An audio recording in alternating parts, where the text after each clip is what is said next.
Hi guys, I am Fatiha. Welcome back to my channel. আজকে আমি তোমাদের সাথে বিজ্ঞানের কিছু প্রশ্ন ও উত্তর শেয়ার করব। আশা করি তোমাদের ভালো লাগবে। তাহলে চলো শুরু করে দেওয়া যাক।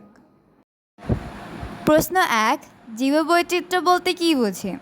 উত্তর, আমাদের আশেপাশে যেসব জীব আমরা দেখি তার বাইরেও অজস্র জীব আমাদের চোখের আড়ালে রয়ে যায়।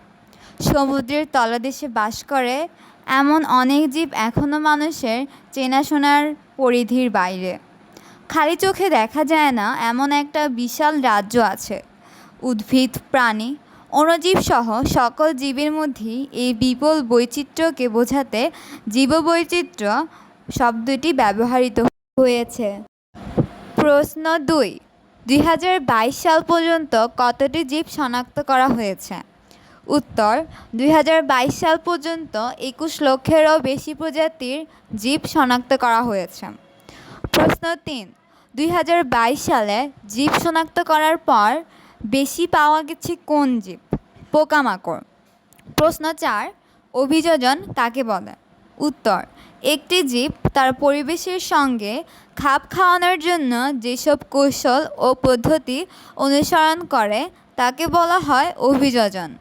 প্রশ্ন 5, বিবর্তন কাকে বলে? যে কারণে আমরা দেখতে হুবহু আমাদের প্রজন্ম থেকে পরের প্রজন্ম যাওয়ার সময় কিছু পরিবর্তন ঘটে। ছোট ছোট পরিবর্তনগুলো ঘটতে ঘটতে এক পর্যায়ে এমন বৈশিষ্ট্যের নতুন জীব দেখা যায় যা তাদের আদিপুরুষ থেকেও অনেক আলাদা। এভাবে দীর্ঘ সময় ধরে জীবের মধ্যে নতুন পরিবর্তন ঘটার যে প্রক্রিয়া তাকে বলা হয় বিবর্তন। প্রশ্ন 6, প্রযোজন কী? উত্তর, যে কোনো প্রাণী তার জীবাদর্শের নিজের প্রতি রূপ সৃষ্টি করার মাধ্যমে তার প্রজাতিকে বাঁচিয়ে রাখে, যা আমরা প্রযোজন হিসেবে জানি। প্রশ্ন 7, প্রজাতি কাকে বলে? উত্তর, যে জীবগুলো সময়ের সঙ্গে বিবর্তন ও অভিযোজিত হয়ে হয়ে একে অপরের সঙ্গে প্রযোজনে অংশ নিতে পারে সেগুলোকে প্রজাতি বলা হয়। প্রশ্ন 8, কোন প্রক্রিয়ায় প্রাপ্ত বৈশিষ্ট্যই জীবজগতের সদস্যের একে অন্যের কাছ থেকে আলাদা করে তুলছে? উত্তর, বিবর্তন ও অভিযোজন প্রক্রিয়া। প্রশ্ন 9, একটি শীতের দেশের প্রাণী ও একটি গরমের দেশের প্রাণীর নাম লেখো। উত্তর, শীতের দেশে বসবাস করে পেঙ্গুইন এবং গরমের দেশে বসবাস করে উট। 10 নম্বর প্রশ্ন, পানির নিচে টিকে থাকে যেসব প্রাণী বসবাস করে তাদের কী দক্ষতা থাকা প্রয়োজন? উত্তর, পানিতে নিঃশ্বাস নেবার কায়দা জানা থাকতে হবে কিংবা অনেক লম্বা সময় ধরে দম ধরে রাখার ক্ষমতা থাকতে হবে। 11 নম্বর প্রশ্ন, ইকোসিস্টেম কাকে বলে? উত্তর, কোনো নির্দিষ্ট অঞ্চলের বৈশিষ্ট্যের সাথে খাপ খাওয়ানোর যে সকল জীব টিকে থাকে ও বংশবৃদ্ধি করে সেই জীবগোষ্ঠী এবং তার পরিবেশের অজীব উপাদান সমূহে মিলে যে সিস্টেম তৈরি হয় তাকে বলা হয় ইকোসিস্টেম বা বাস্তুতন্ত্র। এই ইকোসিস্টেম বা বাস্তুতন্ত্রকে বায়োমও বলা হয়ে থাকে। প্রশ্ন 12, বায়োমকে কত ভাগে ভাগ করা হয়?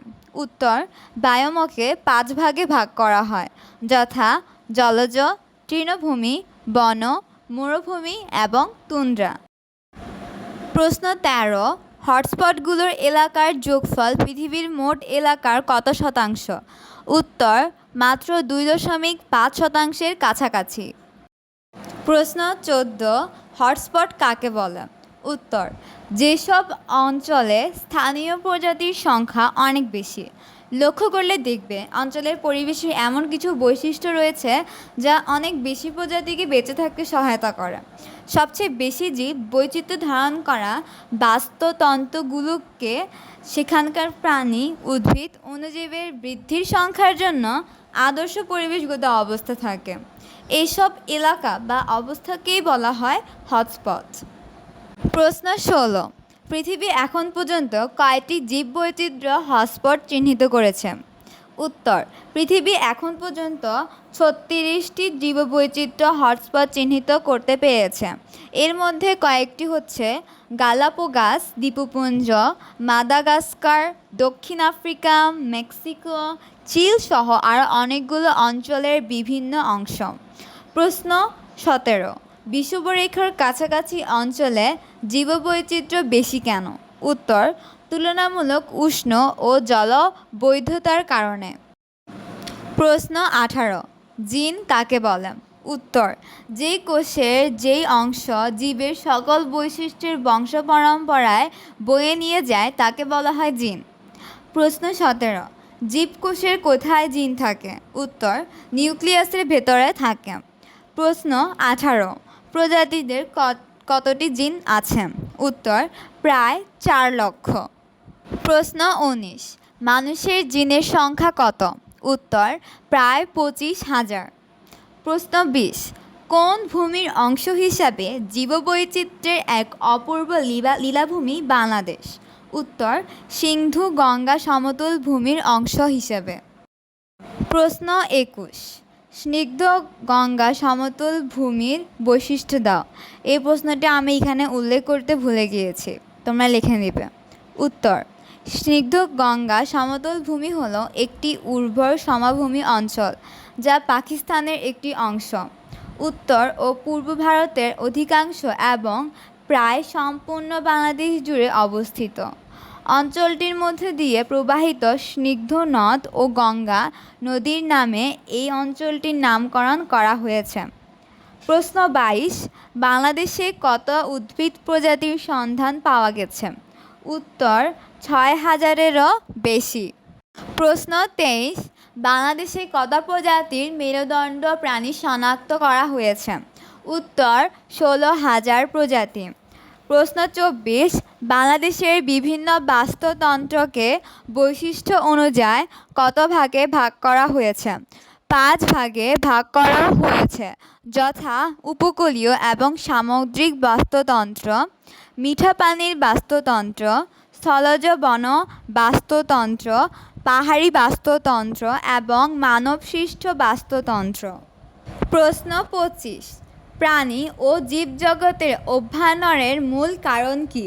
উত্তর, নাতিশীতোষ্ণ আবহাওয়া ও জলবায়ু, উর্বর মাটি, বিষুবরেখার কাছাকাছি অবস্থানের কারণে, পর্যাপ্ত সূর্যালোক, অধিক বৃষ্টিপাত আর সবুজ প্রকৃতির এই দেশে নানা ধরনের প্রাণী ও জীবজগতের অভ্যুদয়ের।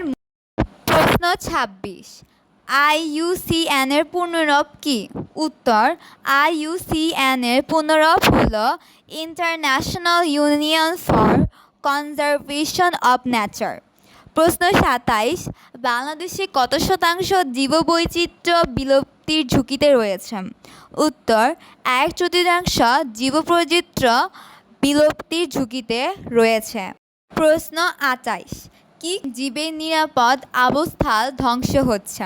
উত্তর, মূলত নগরায়ন, খাদ্য ও আবাসস্থলের সংস্থান, ওষুধ ও পরিধেয় বস্ত্রের উপাদান জোগাড় করার কারণে ধ্বংস করা হচ্ছে জীবের নিরাপদ আবাসস্থল। আশা করি তোমাদের ভিডিওটা ভালো লেগেছে। ভালো লেগে থাকলে লাইক, সাবস্ক্রাইব এবং শেয়ার করে দেবে। সবাইকে ধন্যবাদ।